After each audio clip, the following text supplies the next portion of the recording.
All right, we are really excited to have Tampa Bay Rowdies midfielder and Englishman Joe Cole into the office at USL HQ today. Joe's going to sit down, answer a few questions, and we're going to open up to USL staff and have a bit of a discussion with him as well. So Joe, welcome in.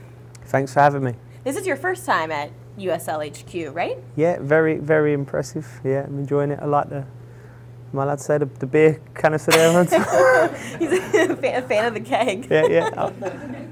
All right, we'll get right into it. Obviously a storied career over in England, over 50 caps for the national team.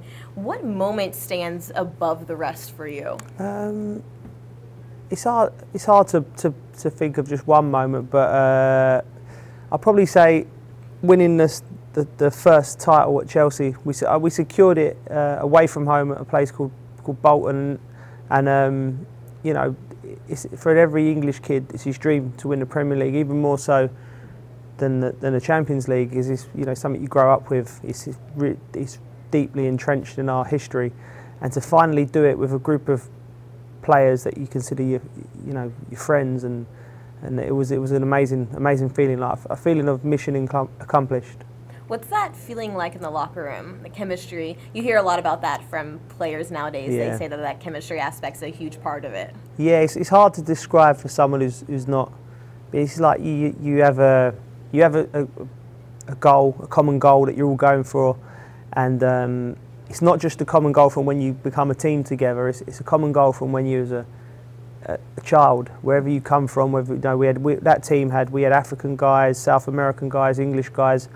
You know, and all culminating in winning that trophy. So it's a real sort of, the togetherness, the bond, and something that won't break even all these years after it. It's still fresh in the memory. You talk about that being a big moment for you. We also happen to have another big moment for you that we want to replay and take you through. So I'm gonna get your focus on the TV here.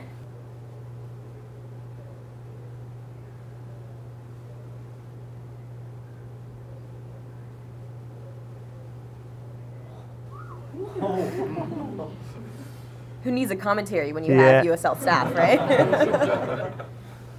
So, I mean, that's got to be a highlight for you, just an unreal moment. Yeah, I mean, that was obviously another massive highlight for us at the World Cup. Again, as an Englishman, you want to play for your country. All I wanted to do as a kid was to play for England once. That would have been enough for me. And I managed to play 56 times and, score a goal at a World Cup like that. So, yeah, that was very special. But at the time, you're deep in the competition. And I just remember being upset. We actually drew the game 2-2. So as much as this is great and it lives in the memory, but, I was actually disappointed because it was a game we should have won. But, yeah, I mean, I've been lucky enough to play for England, so, and, very proud to have done that, yeah. And that kind of mentality, that's what makes a competitor. That's what makes, the greatest guys the best in the world. Yeah. Speaking of, you've played with some of the best names to ever play.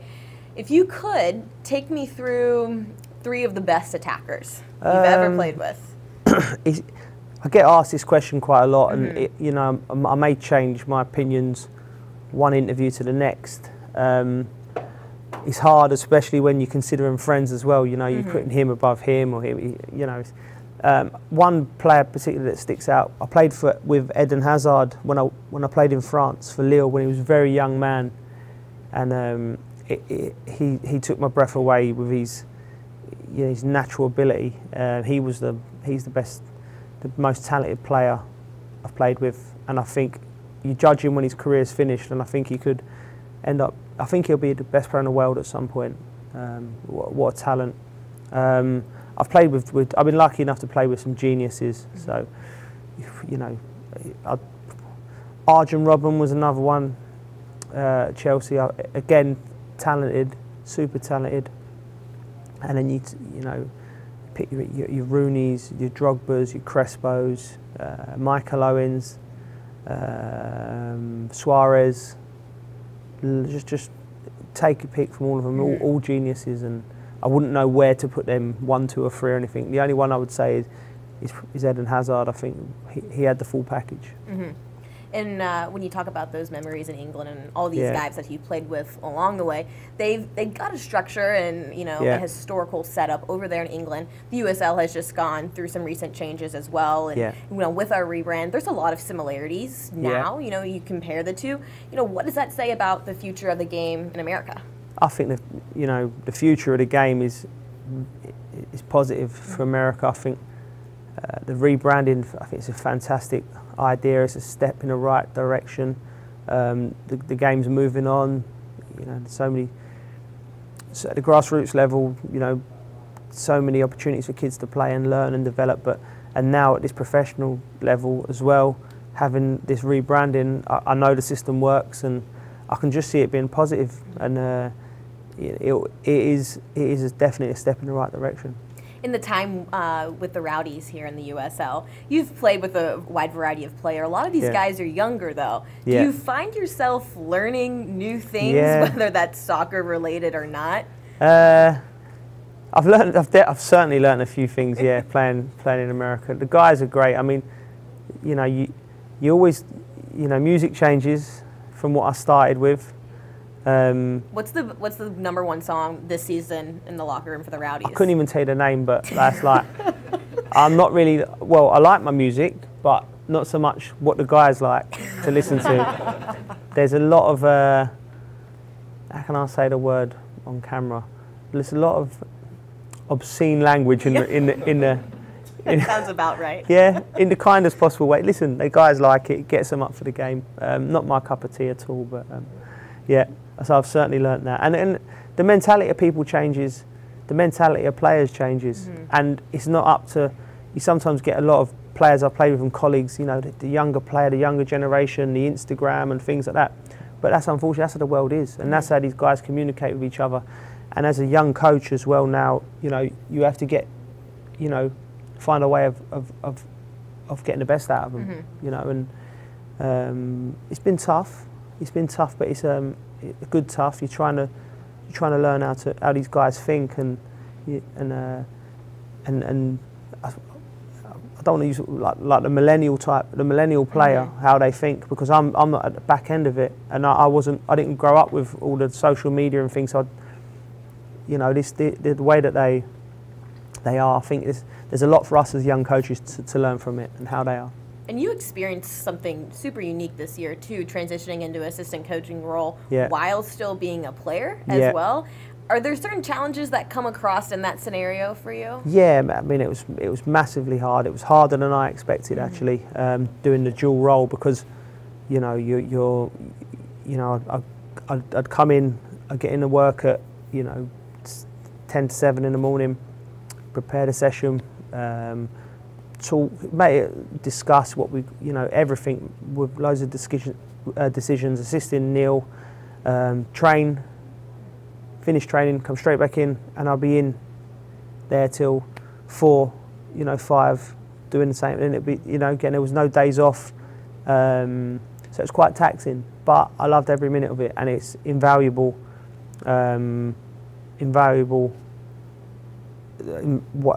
Lessons I learned from doing it. It was fantastic. That's fantastic. Yeah. I'm going to go ahead and open it up to the USL staff here. Yeah. Does anybody have any questions for Joe? Yeah. Yeah, Mark? Thanks again for coming in today. No. I was wondering if you could, share something that changed, I guess, in your lifestyle living in England versus living here in the area. Yeah. Anything in your routine that changed, something you had to get used to or took a while to get used to? Oh yeah, good question. I mean, I first of all, I love it here. The people, Tampa and St. Petersburg, make me feel very welcome, me and my family.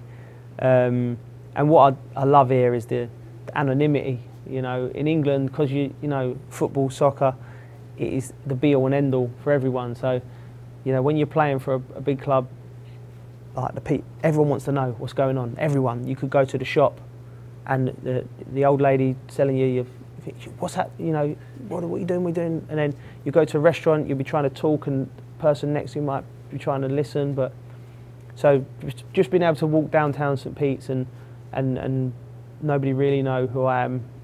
I love that. I really enjoyed that. in terms of the portions of the food was hard to contend with. It took me about 6 months to realise that I don't need an appetiser. But yeah, I mean, I've loved it. I love it. You know, I love a great place to live, and yeah, we're very similar, but there is a lot of cultural differences as well. Awesome. Anyone else? Martina? What would you say is the best match you ever played in your life? Best match. Good question. The best match in terms of like the most exciting match I've ever played in, I felt 2 games. One was I scored my first league goal for West Ham I think I must have been 19, and we won the game 5-4 against Bradford, who was in the Premier League at the time, and it's just a crazy game. It's like they put it on, you know, classic games on the telly all the time in England. There was you probably catch it on YouTube. There was injury, sending off. One player we played with, Di Canio, asked to be subbed because he wasn't getting any penalty decisions, and it was just a great game. I remember that. And then there was one game for Chelsea. We beat Barcelona in the Champions League in 4-2. John Terry scored the goal for us to send us through. But it was that great Barcelona team, Ronaldinho, Messi, Eto'o, Deco, all the greats, all on the pitch, and we managed to beat them, and we beat them well. So that was a pretty special day to beat that level of competition. Awesome. Any other questions? Yeah, Gus? I guess kind of going off what Mark was asking about Yeah. culture changes, I Yeah. was wondering sort of about going from teams in England that have sort of huge fan bases versus Yeah. sort of a team with like a smaller market here, whether Yeah. Among the fans of those teams, do you notice a cultural shift between the fans themselves, like different Yeah. expectations or reactions? Could Yeah. you like to talk about like your relationship with the fans and how that's changed with your move here? Yeah, it's another interesting because, like as you know, in England, it's like I said, it's the be all and end all, and you can get quite aggressive, as I'm sure you've watched all the movies with the fans and all the so you sort of here it's so positive. Everyone wants you. Not that everyone don't want you to do well in England, but they'll be quick to tell you when you don't do well, and you get used. You build a thick skin as a player, and you build it up, and so you just block everything out, all the negativity you block out, so you can play. Because if you listen to it, it sends you crazy. But there's literally even away games. The away fans are polite, So I think that's a good thing. But as I would imagine, as the years go by, I think, and these teams get older and older, and the Rowdies fans, kids become Rowdies fans, and their kids become Rowdies fans, and there's more rivalry because with Orlando or something, you get a little bit of that in there, a little bit more of the intensity. So it's just the intensity, and here you get the opportunity to actually speak to the fans, because you're not running away because they're shouting at you. Yeah. All right, one more question. We good? Okay, I think we're good. Joe, thanks so much for stopping by today. No. Super appreciative, and it's been amazing to watch you and what you've done here in Tampa, and we wish you the best of luck here in the future. Thank you very much. It's been great.